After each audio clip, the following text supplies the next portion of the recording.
Allez, cette fois, il ne nous reste plus qu'à écrire nos Media Queries. Allez, c'est parti. Bien, donc maintenant qu'on a fait tous ces rappels, bien, on est capable donc de mettre en place nos Media Queries au sein de notre fichier CSS. Donc un petit rappel, hein, on n'oublie pas de vérifier qu'on a bien le viewport avant quoi que ce soit. Donc là ici, comme j'avais écrit là, donc on a défini, on définit par exemple qu'ici on est en desktop first, d'accord, et puis à ce moment-là, je vais peut-être l'agrandir un peu, voilà. À ce moment-là, ce que je peux faire, c'est récupérer les deux Media Queries. Hop, je vais agrandir un petit peu la hauteur, voilà. Je peux récupérer ces deux Media Queries là. Pourquoi pas? Je vais les copier.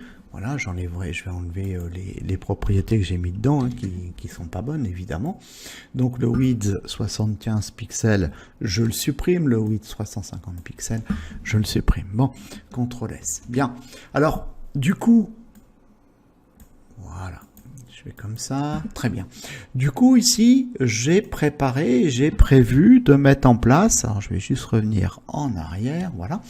Je prévois ici, il y a des mises en forme, voilà, pour certains types d'écrans. Alors, ce que je pourrais faire, je pourrais dire, pourquoi pas, par défaut, en fait, j'aurais souhaité que la barre de nav se retrouve donc à gauche, à droite de la zone article, ainsi qu'à droite de la zone footer. J'ai le droit, hein, d'accord? Donc j'ai toujours un grid template columns avec deux colonnes. Par contre, ici, je vais dire la première colonne fera 2 FR, la deuxième colonne fera 1 FR. Et pour ma mise en page, j'ai dit que je veux que la zone article se retrouve la zone nav se retrouve à la fois à côté de la zone article, mais à droite. Et pareil pour le footer.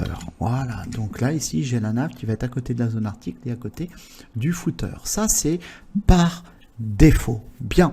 Ensuite, on a défini ici nos Media Queries. Et en fait, quand on définit des Media Queries, on n'a pas grand-chose sur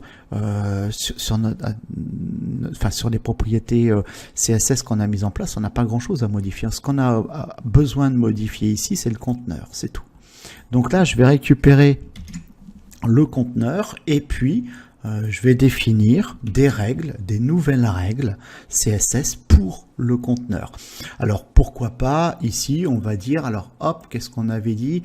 On avait dit, alors si je reprends, en fait, voilà, si je reprends mon truc, j'ai dit par défaut, ça fera 900 pixels. CTRL S, ça c'est par défaut. Donc là, je vais peut-être agrandir ma fenêtre. Voilà, je vais actualiser. Donc par défaut, voilà, notre site web fera 900 pixels de large. Ensuite, lorsque notre site sera compris, ou l'écran qui viendra visiter notre page web sera compris entre 899 pixels et 401 pixels, à ce moment-là, on demandera à avoir 75 pixels de large pour notre écran. Alors là, ici, dans notre Media Queries, on l'a déjà, donc 75 pixels. Ensuite, nos margin auto, le display grid, ça, on va pas y toucher. Après, le gap, on va pas y toucher. Par contre, ici, on pourrait dire, pourquoi pas, on pourrait changer la mise en page. D'accord? On pourrait dire, si on est sur un écran compris entre 899 pixels et 401 pixels, à ce moment-là, on veut que la nav se retrouve à gauche de la zone article, mais pas à côté du footer. Donc à ce moment-là, je vais tout changer.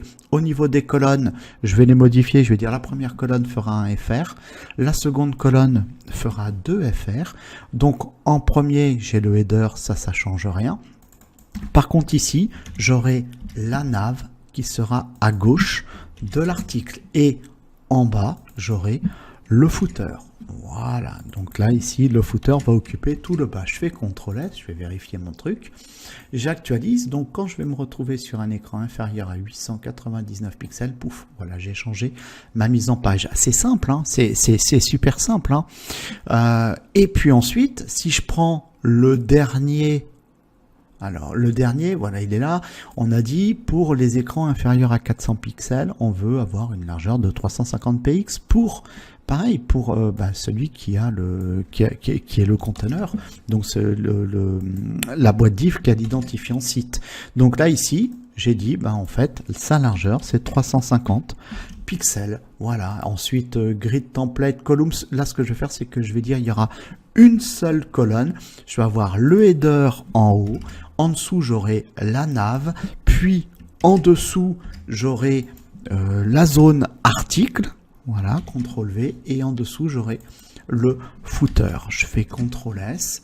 Hop, j'actualise mon document et lorsque je vais passer sous les 400 pixels, je vais avoir un empilage. Alors, j'ai pas pu, donc 400 pixels sur mon écran, ça va pas. Donc, ce que je vais faire, c'est que je vais agrandir mon truc. Je vais dire 500 pixels. Voilà. Donc là, je change, tout simplement. Et donc, si je suis sur un écran inférieur à 500 pixels, voilà, j'ai un empilage de mes différentes zones.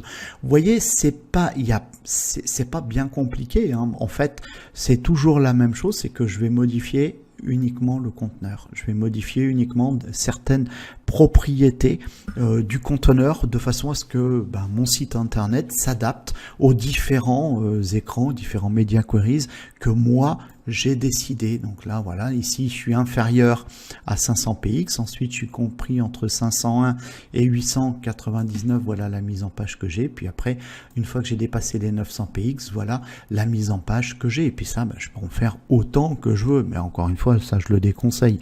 Ça sert à rien d'avoir trop de media queries. Voilà, c'est tout pour ce cours. Je vous remercie pour votre attention.